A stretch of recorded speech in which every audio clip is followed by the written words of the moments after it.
Well, welcome everybody to Family Process Institute's webinar on applying a family resilience framework. My name is John Lawless. I am the treasurer of Family Process Institute and part of the Family Process Institute webinar committee.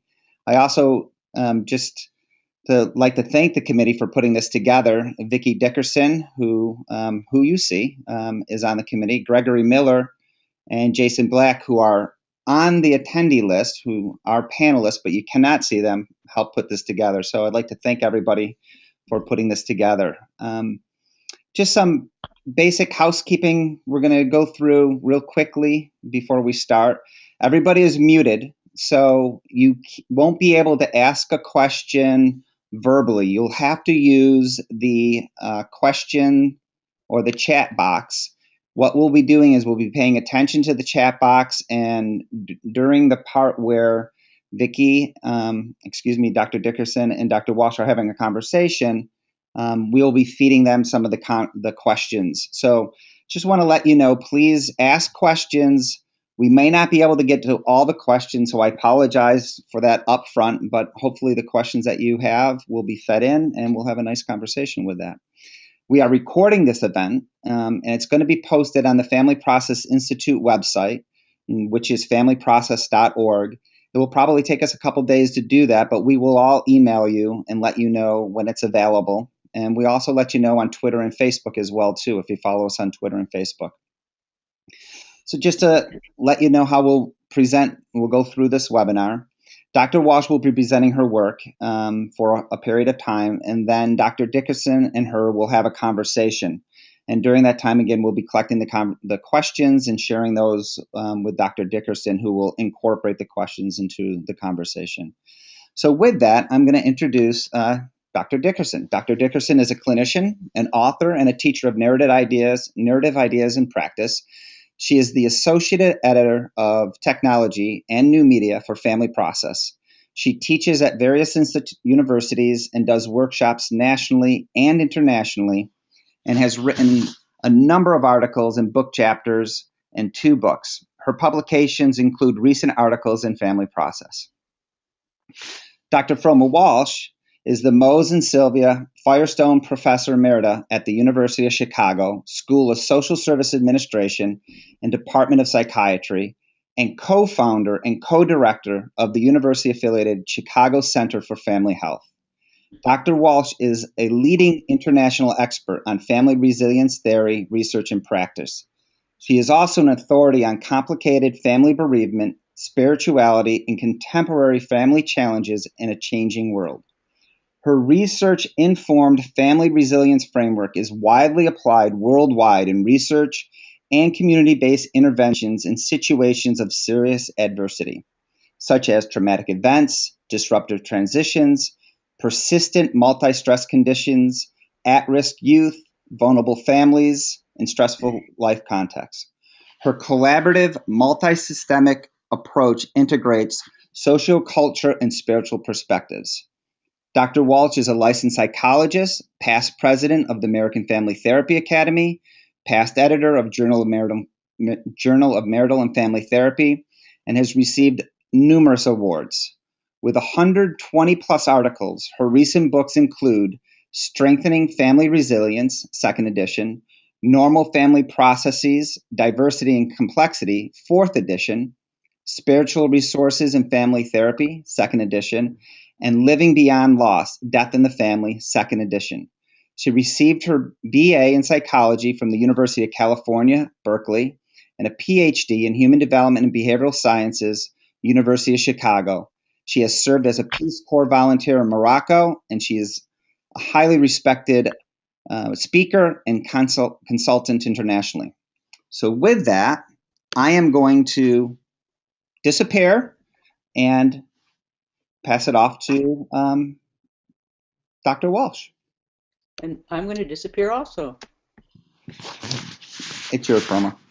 Okay. I'm very happy to be taking part in this webinar for Family Process Institute. And what I hope to do today is to share some highlights from my family resilience framework and really focus on how we apply it in the real world, based on some of our experiences over 20 years at Chicago Center for Family Health, and also in consultation with researchers and community-based programs around the world that are adapting this framework to fit varied challenges and contexts. So let's get started. First of all, I've always been interested in looking at so-called normal families because I was trained to notice everything that's wrong in families, and all of my training in the field of mental health was about pathology and family dysfunction. But the first models that we had for healthy families and healthy family functioning tended to be typologies and tended to look for traits and tended to reify one family form that you had to conform to in order to raise your children well. And we know now, this is the TV show, probably many, if not most of you have seen around the world, is Modern Family, which comes in various sizes, shapes, and always with a good deal of complexity. The other concern in today's family life is that families are under enormous pressure, internally and externally. The world around them is changing, their economies are changing, and they aren't sure how to raise their children well in today's world. And then we have environmental challenges. We have war and refugee and epidemics that everyone is rightly concerned about. So I've become increasingly over my career interested not just in how families function well in everyday life and looking at the interior of the family, but really focusing on families in crisis, families in multi-stress conditions. So that took me to the concept of resilience. And there are various definitions you'll find of resilience, but I like just the simple definition, the ability to withstand and rebound from adversity. What I like so much about this concept is that it's more than surviving. It's more than hanging on and just kind of getting through a situation. But what qualitative studies have shown over more than 2 and even 3 decades now is that people who grew up under extreme adversity, multiple serious life challenges, talk about how they emerged stronger. They came through the fires and had maybe latent strengths that they had never tapped into until they really had to. And they reached out to others in a way that they might have tried to just manage things on their own. And so they became stronger and more resourceful in the process. So to me, that is the beautiful part of the concept of resilience. Also, because when we're in clinical practice or we're working with families in a community setting, we're not wanting to offer any kind of stereotyped one-size-fits-all model of what would make things better. We don't want to hold some kind of idealized notion of the family that we're going to try to mold them into, but rather resilience is about strengths in the context of life challenges, and that's how they come to us. So this is, I think, a concept that is especially applicable to those of us who are working with families under stress and in crisis.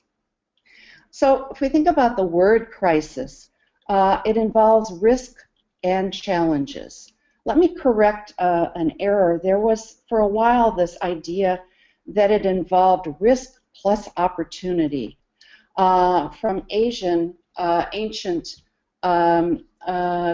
combined symbols, but that was really an incorrect reading of it. It really is that there are risks posed in a crisis that call for our response to serious challenges.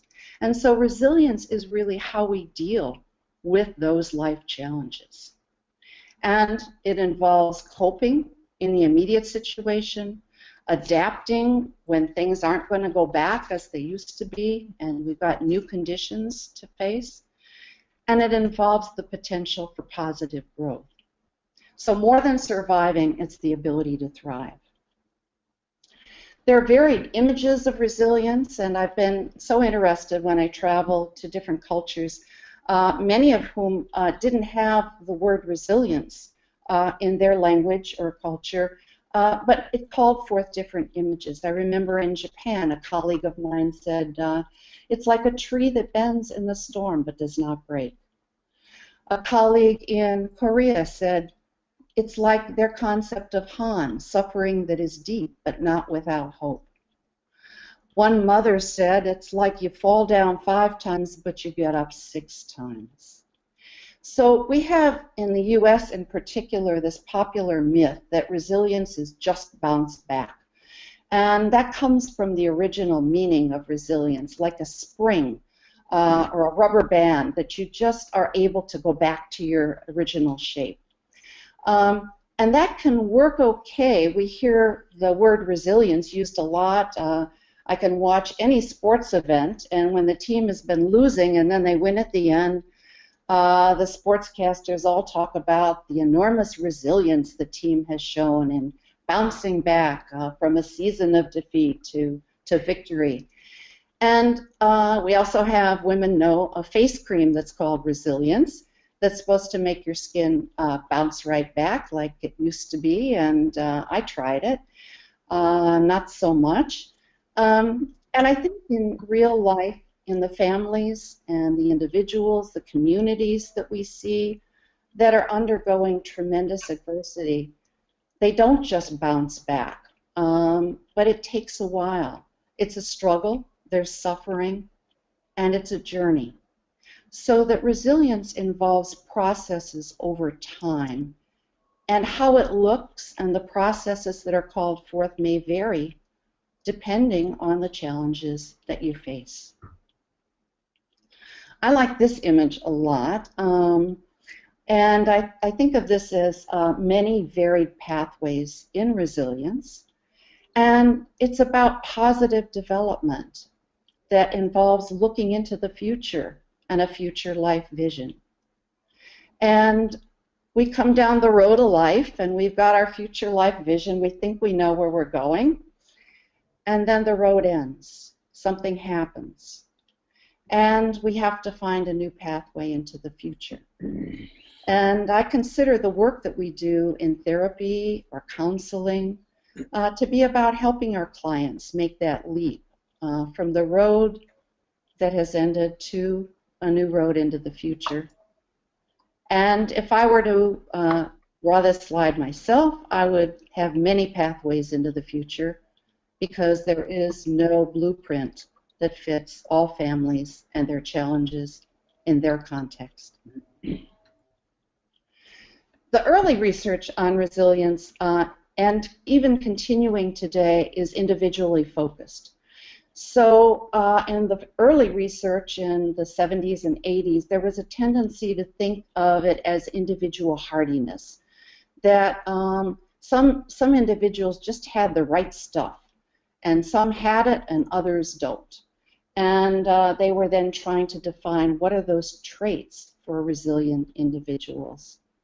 And this also fit very well with the American and also Brit culture and even machismo images of the rugged individual, that the way you're strong through tough times is you're invulnerable, you're self-reliant, you pull yourself up by your bootstraps.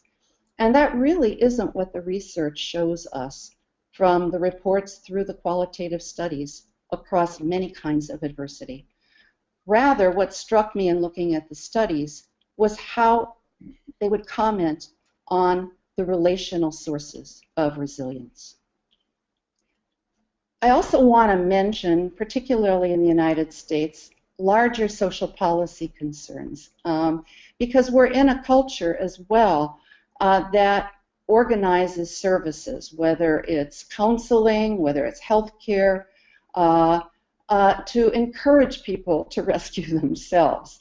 So a caution in our conversation today I do want to make is that it's very important that we not just use this word resilience, and we have to be careful when other people use it as it becomes a buzzword, that if individuals or families are resilient, well, they have the right stuff and they'll be able to get themselves, out of their predicament.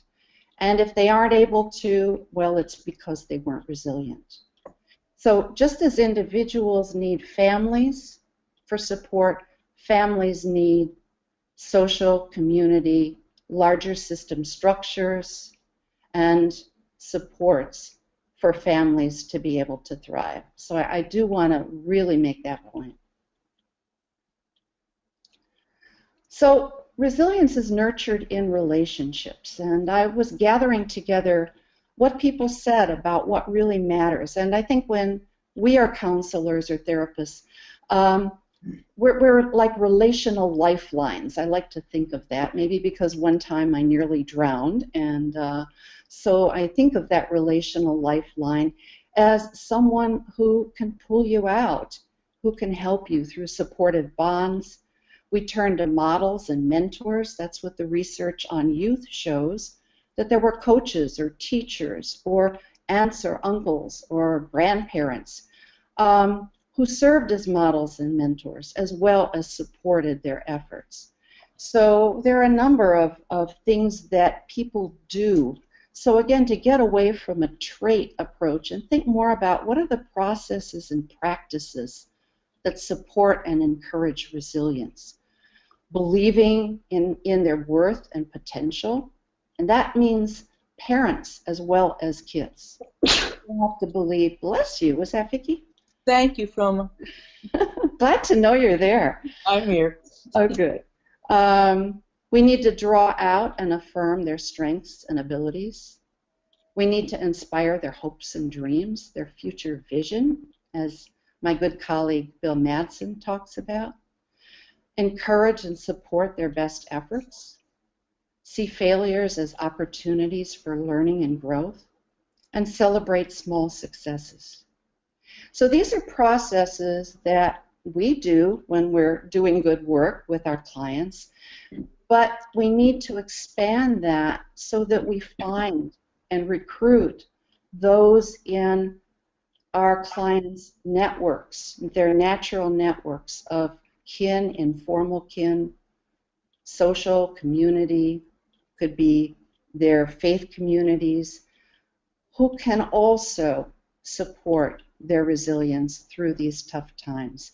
And that's what really makes a multi-level systemic approach to resilience distinctive. How am I doing, you guys? We like it. Okay. My kitty's in my lap. My kitty and I like it. Okay. Now, the other thing is we have to not just think about resilience as a lifeline that's one way, that somebody pulls us out of a jam. But if we're thinking systemically, it's about mutual support and interdependence. And I love this beautiful image of two siblings under the umbrella. They support each other, just as parents have to support each other. Partners in a couple relationship have to support each other so that there's couple resilience as well. The latest research by John Gottman shows similar things that couples say when they've been going through hard times about what got them through. And they don't use the word resilience, but it's the same qualities, processes, and practices in their relationship as a couple that strengthens their relationship. Caregiving teams, when we think about illness and disability, to shift from in the United States, at least, this predominant model of designating the primary caregiver and then overloading one person, to really seeing how we can convene those family members who could be supportive in various ways as a caregiving team. The same, I know in New Zealand, they developed social welfare policies and programs when a child needed to be placed outside the home, to assemble all those in the network, formal and informal kin, who care about the well-being, to involve them in those processes, and to stay in touch with them through any placement and hopefully back into re-entry into their own family network. I also use a genogram, but I expand it because oftentimes it's used in clinical practice to focus a little bit too much on what's wrong in families, the conflicts, the disabilities, the substance abuse, the cutoffs, the conflicts. I want to be sure that when we're assessing families that we don't want to only look at the good things in families, but we need to counterbalance those problem areas by hearing about the strengths, the islands of calm, those family members that can be models and mentors and supports, how people in the extended family can support one another as a whole family may be undergoing a crisis, say in the wake of a major disaster. So I'm also listening to their stories of how they've handled previous adversity. I want to see photos. I hear about rituals. And again, involving those who can be helpful as relational lifelines. I've also been very interested through my career, and Vicki knows about this, and John as well, in our bonds with companion animals. And I actually wrote two articles for Family Process, and I'm happy to send you PDFs of any of those Family Process articles on resilience or on animal-human bonds, because I found in my review of the literature how often people talked about their own companion animal or pet as having gotten them through difficult times. Or a widow who says, I'm not alone, I have my cats. They've been with me longer than my two husbands, who both died over time. So we need to be, as we're thinking about families, thinking about the role of those creatures in our lives that also provide comfort and resilience, support resilience. So to sum it up, to facilitate coping, adapting, and positive growth, I'm looking for and recruiting, bringing them in, engaging them in vital connections, their intimate bonds, family networks, social and community supports, and cultural and spiritual resources. We don't have time today to talk much about this, but I've been especially interested in spiritual resources as well, and to think about spirituality not only as religiosity, but more as both a personal and broad way of finding spiritual nourishment. And it can be within or outside formal religious structures. And if we think from a systemic perspective, we think about biopsychosocial, and we need to add on that spiritual dimension to the way we experience life and the way that we find strength to recover and grow stronger. Now I want to turn from looking at how individual family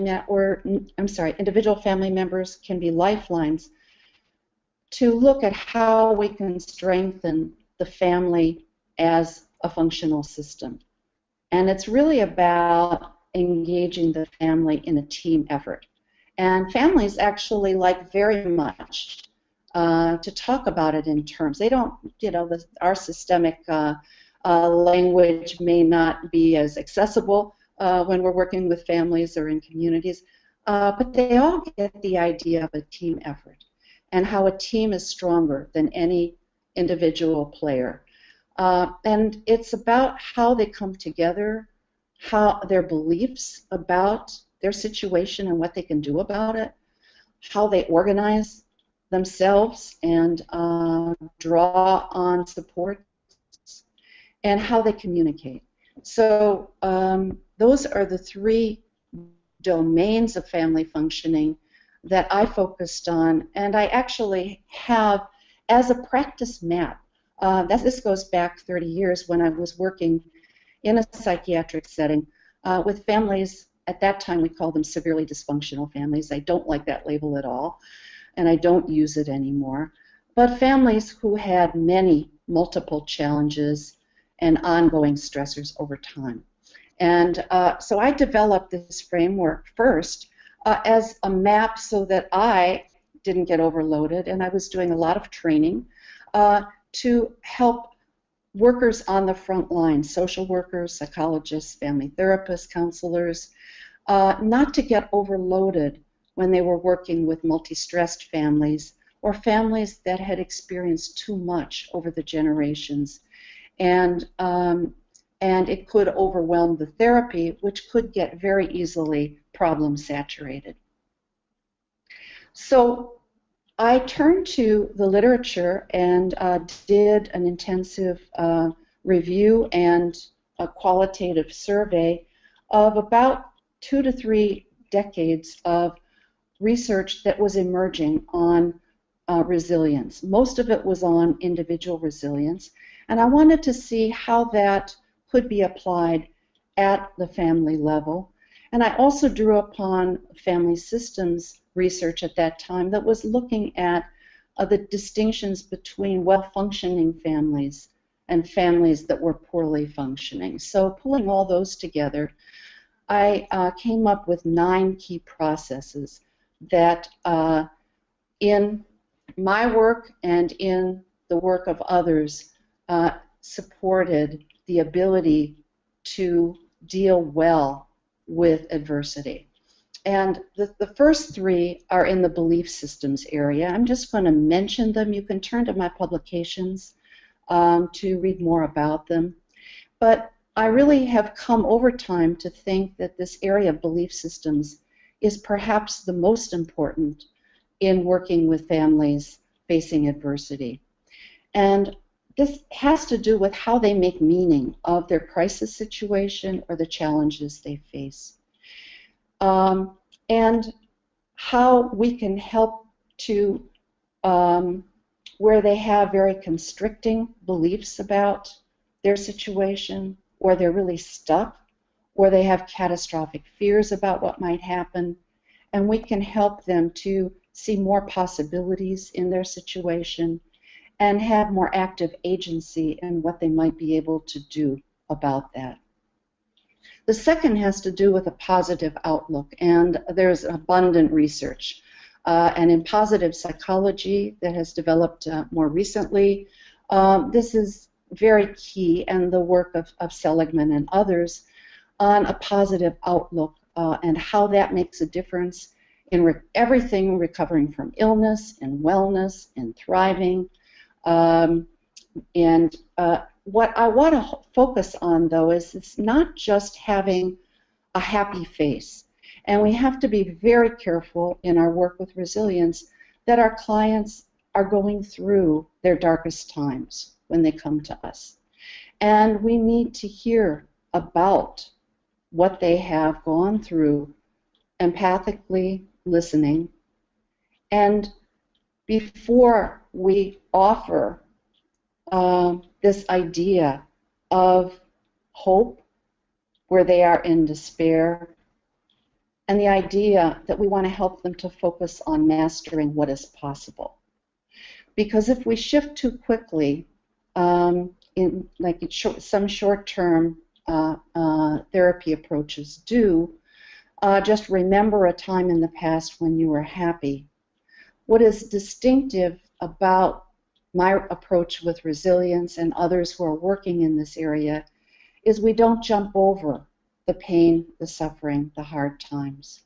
But we have to spend time with that and then help them to see that there can be a better future. And then this involves transcendence and spirituality. This was not part of my training at all, to focus on anything spiritual or religious. And it really came out of the research on resilience, and also in the trauma field, the research on post-traumatic growth. When qualitative studies asked people what made a difference for them to be able to rise above after severe trauma, not to develop PTSD, to experience growth, they talked about becoming more deeply spiritual, turning to a faith community, talking to God or a higher power, finding strength through nature, other ways, or getting involved in meaningful purposes in their life, that their crisis in a way was a wake-up call to better appreciate what was important, what really mattered in life, and often to become dedicated to a mission that came out of that crisis that could benefit others. So these three aspects of family resilience are all very much a part of the work that I do. The other two dimensions are pretty much bread and butter in basic family therapy. And I would say, let me go back first to say that the belief systems area really fits very much with more recent constructivist and narrative approaches to family therapy.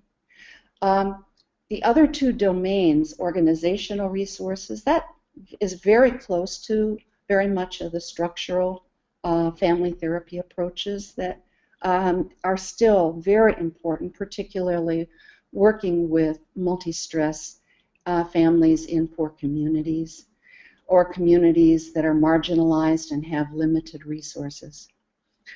Same with communication processes. That goes back to the beginning in family therapy. And if we're trained in systemic practices, these are naturally what we do. But let me just highlight a few things that are in the context of adversity most important. Flexibility to adapt is really the sine qua non of resilience. But also it means you have to reorganize, regain stability, and this may be when things change in your life, and it may never be the same again. It calls for a lot of restructuring of family life. Let's say after a divorce. Let's say when your home or community are destroyed.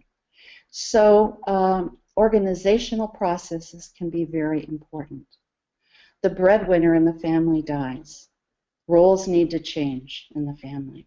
Okay, those are all organizational processes that we need to help families with. Connectedness. This is cohesiveness, same thing, about pulling together as a team with mutual support, collaboration, commitment, and leadership.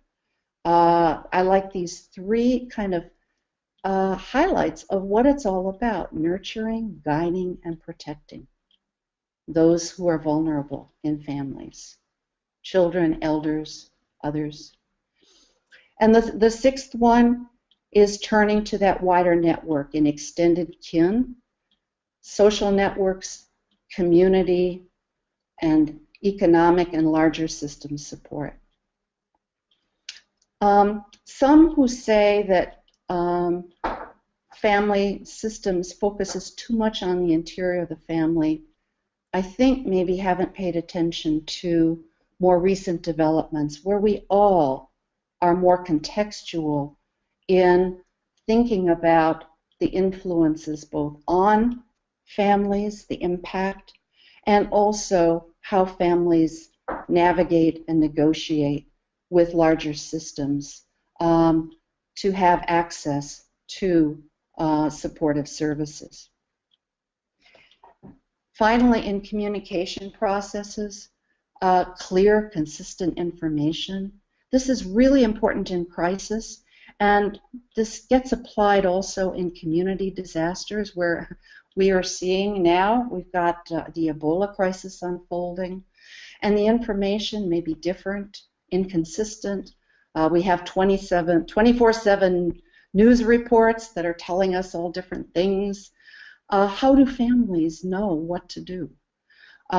So these processes are important in families and also in communities. The next one, emotional sharing. That family members can share a wide range of feelings, from sorrow, despair, anger, rage. A drunk driver kills a daughter. All those feelings are going to surface and emerge in families. I work a lot with traumatic loss and complicated bereavement. Those are all normal, common reactions. On the other side, we also need to help families revive the positive emotions and interactions in their daily lives. Humor, all the studies of resilience talk about humor. In families, it's important to share humor. Find something absurd that you'd only have to laugh about in the midst of everything that is going wrong. Finding ways to have joy or fun in families. Simple things like watching a funny movie together with pizza or popcorn, to going out and doing community activities together. And the final thing there is finding respite from the overwhelming strain, particularly in multi-stress situations. So oftentimes we have to be careful that when families are overwhelmed by their problems, that we don't let that overwhelm the work time that we have with them, that we also need to make time and grow time over time to breathe back vitality into family life. And finally, collaborative problem solving. And this means you need the leadership, but the input, working together to solve their problems. That even small children, better than sitting on the sidelines, worrying about a crisis that the parents are dealing with, maybe a grandparent who is critically ill or a sibling, that children do better when they're involved. Maybe drawing pictures or visits or getting on Skype. Small things that children can do through feeling like they're part of a family effort to make things better, even when a problem can't be solved, like an illness that can't be cured. There are always ways then, we talked about hope, to shift from the outcome that maybe we don't have control over to what can we do that can make a difference while there's time. And finally, most important in family resilience and community resilience is helping people become more proactive. And this is as we're getting towards the end of our work. They need to shift from crisis reactivity, coming in every session with the latest that's happened, to looking forward to how they can become more proactive. Rehearsing, having plan B, being prepared. We talk about community preparedness. What was learned in this Ebola crisis from what went wrong in Dallas, so that when New York had to step up, there was some learning from that experience to set things up in a way that could handle the situation better when Ebola reached our shores, as it will. And there'll still be learning and tweaking from that.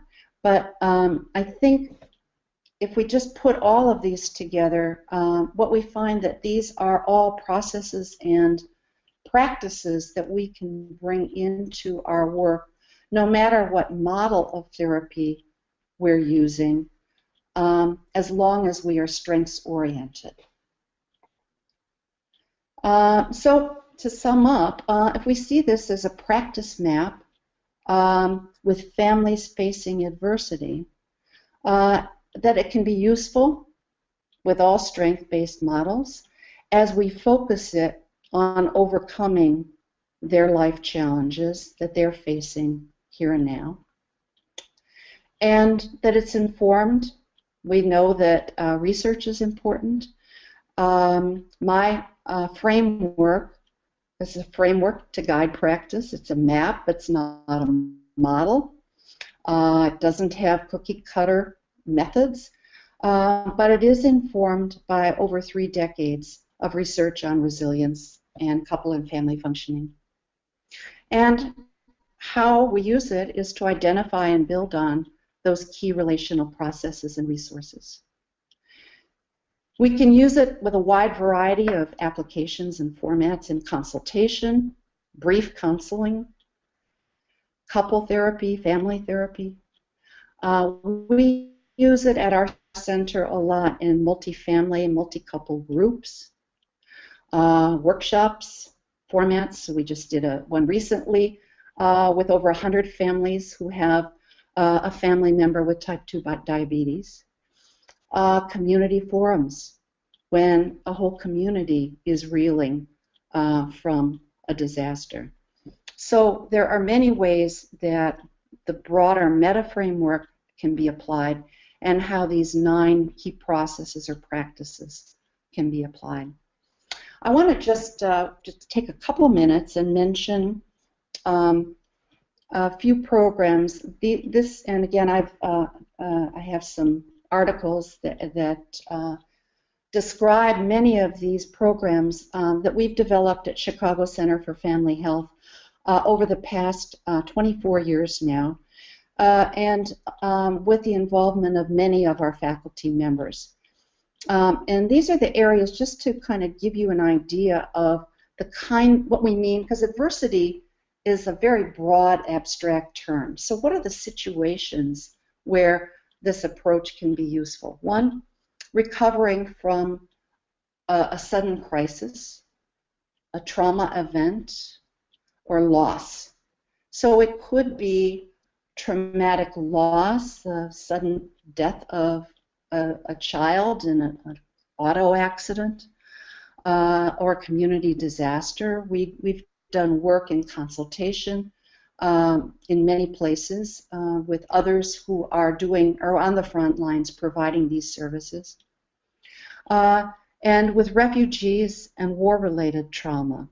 I've worked as a consultant with some of the military family resilience programs that have been developed over recent years that are focused on how the trauma and the injuries and suffering from prolonged deployment and warfare has affected family life, as well as those individuals who are suffering, and how families can support their, I don't like this term, wounded warrior, but, and how, so families are both affected and become primary resources for the individual who is primarily affected.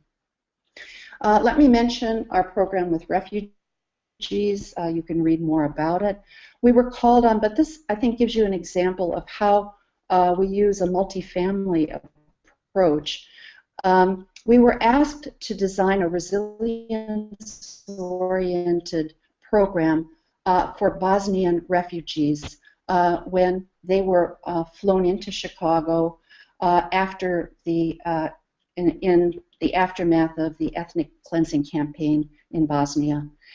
Many of the individuals were suffering PTSD but would not go to mental health services because they didn't want a diagnosis. They didn't want to be diagnosed with a mental illness, and they didn't want to be thought of as crazy. And this is very common. So what they thought, by coming to us, our resilience orientation situates the trauma in the experience.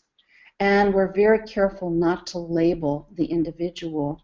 And by inviting whole families to come together, we're not then identifying an individual who is most disturbed and needs therapy, but we're providing a service to all the families that have come through the experience so that they can tell the stories of that experience, both the sorrow, the loss, the atrocities, but also to draw out the strengths that they showed and the endurance that they had to have in order to get through it and to survive. And then to support one another through these multifamily groups. We always design these groups inviting someone from the community to become a co-leader. There wasn't a therapist in the group. There was an attorney who volunteered to do this with us. And that way, that person can help us to better understand their experience, orienting us to what the families and communities have been through, and also serving as a local person that people can turn to between the group sessions. There have been studies published, actually one in Family Process, on the effectiveness of that particular work with the Bosnian family.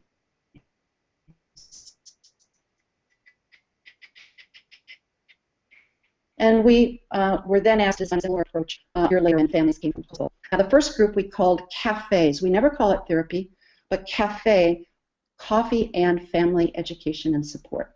And we served a lot of coffee. The second group we called tafes because the Kosovars love their tea. But it was the same approach. Again, always adapting as the sessions unfold to what the needs are of the group. Based on that, we were asked to draw a team. Dr. John Rowland and Steve Wine directed a group of colleagues through the auspices of American Family Therapy Academy that went to Kosovo and began ongoing trainings over several years, keeping in touch through Skype and authoring some articles. So that's just one project I wanted to mention that gives you an idea of how this can be developed on a larger scale in multifamily groups. I also want to mention this last project that we did very briefly. Let me just mention the other areas: navigating disruptive life transitions. We had a program that focused on the challenges with divorce, post-divorce, forming step families that worked with this broad resilience meta framework. Under coping, mastering multi-stress conditions, Dr. John Rowland heads our program with chronic illness and disabilities. We also did a program for the city of Chicago and an agency that retrained workers, mostly low income, very little education. Many were immigrants who suddenly lost their jobs when a employer closed. And so we for those workers and their family members that were resilience oriented, and each time we had a theme that related to the challenges that families face when a member has lost a job, needs retraining, and may go through many months to find sustainable employment. And ongoing complex trauma, we've done consultations, and to places where there might be a crisis. But let's take Hurricane Katrina, for example. I continue to consult at Tulane University, where they've been developing family-centered, resilience-oriented to the community mental health agencies ever since recovery processes from Hurricane Katrina. And trying to shift them from waiting until a family brings in a member who is suffering the most for individual work, to working with families to strengthen their resilience, recognizing that they've gone through ongoing multiple dislocations since the original crisis, often separations, often not knowing the whereabouts of some family members, not knowing if they would get back to their neighborhoods, not knowing if there'd be job opportunities. So many times what we call a crisis has actually ongoing repercussions, which is why we have to have a developmental perspective on these resilience processes. What are the challenges a family is currently facing in their journey of recovery? Finally, let me just mention this LA Gang Prevention project. We were asked by the mayor's office in Los Angeles. They had developed a deputy mayor's office for gang reduction and youth development because of the heavy gang problem in the city of Los Angeles. Very much the same situation, sadly, in Chicago. We were asked, and this was a bit overwhelming, to provide family resilience-oriented training for 150 case managers who were working with 1,000 youth who had already been identified through assessment procedures that they had at high risk for gang involvement. They were between the ages of 8 and 14, living at home with their families. This is just one team photo. We loved working with their teams. And we realized we couldn't do this alone. We brought in several of our colleagues who had intensive experience working with case managers who were facing multi-stress challenges, why we involved our colleague Bill Madsen there, also Harry Aponte, Celia Falikov, and others. I'm not going to be able to mention them all right now, Nancy Boyd Franklin, Jorge Colapinto came in. And this was, oops, let me go back here, I'm sorry. At first, and this is important for our conversation, I get asked a lot, do you have an evidence-based model? The LA project at first was looking for that, but then when they were talking to different people who had developed these, they said we can't just bring a cookie cutter method and bring in their trainers to have fidelity to their method. What the deputy mayor said is we need to build the plane as we're flying it. Now, that didn't sound very reassuring, but what it meant was the resilience framework becomes a meta framework, but we may use a variety of methods, including structural, including narrative and constructivist. We may use motivational interviewing. We use case presentations. We did Skype ongoing consultations as we adapted this broad framework to the needs and as those needs evolved and changed over the 2 years that we worked with this group. So again, it's a framework that can be useful to you. It's a devil of a thing to measure, and if you want, I'm happy to talk about that when we talk about challenges. So to sum up, I do want to emphasize, even though I've identified 9 key processes in resilience, these are not independent. They are all mutually influential. Clear information facilitates meaning making. That's just an example. Meaning making facilitates clear information and emotional sharing.